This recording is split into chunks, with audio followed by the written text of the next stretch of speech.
शहापूर तालुक्यातील किन्हवली परिसरात बिबट्याची एंट्री झाली आहे। बिबट्याचा रात्रीच्या वेळी रस्त्यावर सुरू असलेला मुक्त संचार कॅमेऱ्यात कैद झालाय। त्यामुळे गावकऱ्यांमध्ये भीतीचं वातावरण निर्माण झालंय।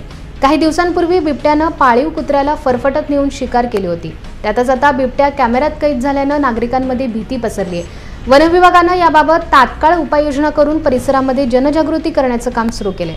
नागरिकांनी सावध राहण्याचं आवाहन वन विभागानं केलंय।